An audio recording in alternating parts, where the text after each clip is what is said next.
Guys, magtinula tayo ng ulo ng lapu-lapu. Yan. Kuha tayo ng mga lamas. Dito tayo kukuha sa ating tanim. Yan. Kuha tayo ng kamatis. Ito, may hinog na. Ito yung isa. May dalawang hinog. Ito, hindi pa. So ano na lang, sili at saka tangad. Kuha tayo dito ng sili at saka tangad. Ayan, sili guys. Kuha tayo. At saka tangad ito. Kunti lang yung tangad ko. Kuha dahon ng anong gagamitin natin.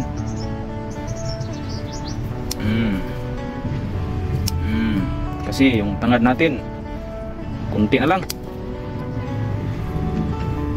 Ay nang hihingi. Kahapon dito gilangkat yung tanim ko. Ito is parang dahon na lang yung gagamitin natin. Makaano rin ito, pwede na rin ito. Okay, basta marami lang. Ayan. Dalawa. Tatlo. Apat. 5, 6.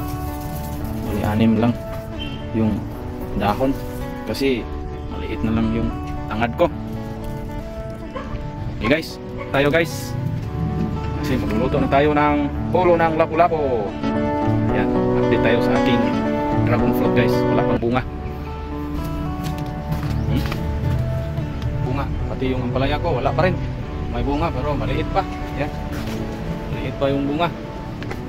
Yung aking dragon fruit wala pang bunga. Okay guys, meron pa dito ampalaya. Wala pa rin bunga pero meron pala, maliit. Ayan guys, lutuin na natin yung ulo ng isda. Yan, ulahin natin. Lalagay natin yung ulat, yung mga lamas. Ito, kumayin na lang natin yung sibuyas dahon. Pag kumukulo na ito guys, lagay na natin yung isda. At saka yung tanglad, pag nakakit ng kainin, dyan na ilalagay yung tanglad para yung bango hindi mawala. Yan, lagyan natin ng, kilala nyo ito, iba. Lagyan natin ng dalawa, pero hihiwain natin.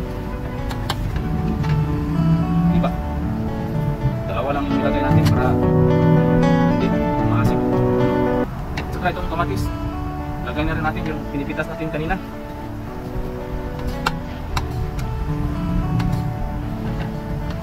Hinuhugasan ko na ito. Tapos na hinuhugasan ko ito. Kunin natin yung liso para hindi tumutubo sa ating tiyan. Para hindi tayo baka ito lang yung dahilan na sa ating tiyan. Kasi itong liso guys, hindi ito matutunaw. Yung liso ng kamatis. Sabi ng iba, ito raw yung dahilan na karoon na index. Lagyan natin ng asin guys.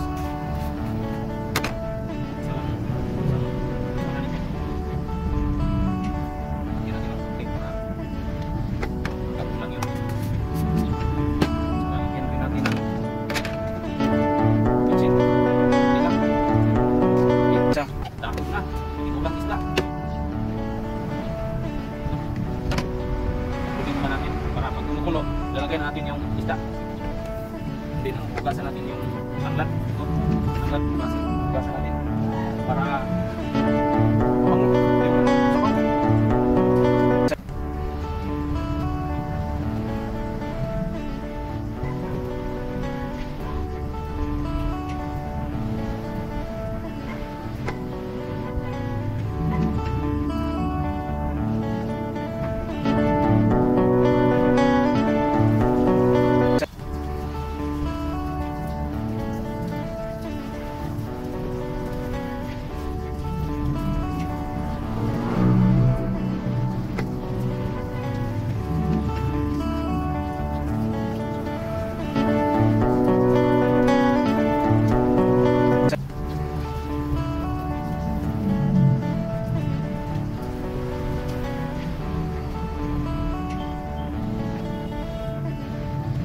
guys, pulo na.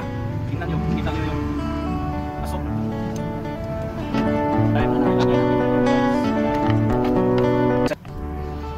Pulo ng lapu-lapu. Tingnan nyo. Laki. Kasama natin itong dalawang hiwa ng isda. Pag kumukulo ito ulit guys, lagay na natin yung tanglad.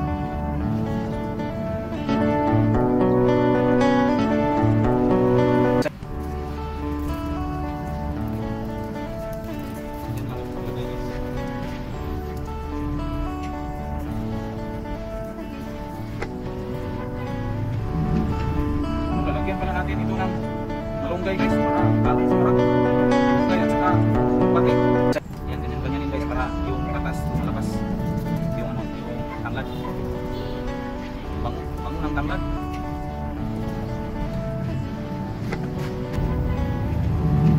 Yan guys, yung malunggay lagyan natin bago lang itong pitas sa aking mga tanim.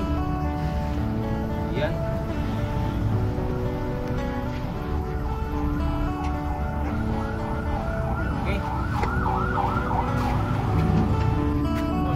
Yung tanglad para kainin natin mamaya. Ito malunggay. Pag malapit ng kainin, ano na? Dito na natin ilagay. Yan. Pati na natin yung malunggay guys. Yan.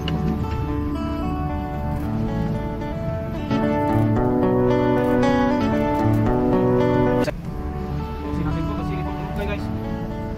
Kainin ko ito kasi ano, maraming vitamin na ito.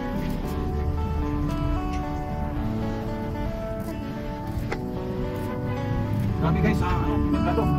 Yung kilo ng malunggay, 100. Hindi ko pati yung pero sa bahay guys, grabe, ang dami kong ano, tanim ng malunggay. Yung iba, masisira ka. Pati yung ano, lubati, masisira ka sa bahay. Okay guys, hanggang dito na lang muna tayo guys kasi grabe, taas na yung video natin.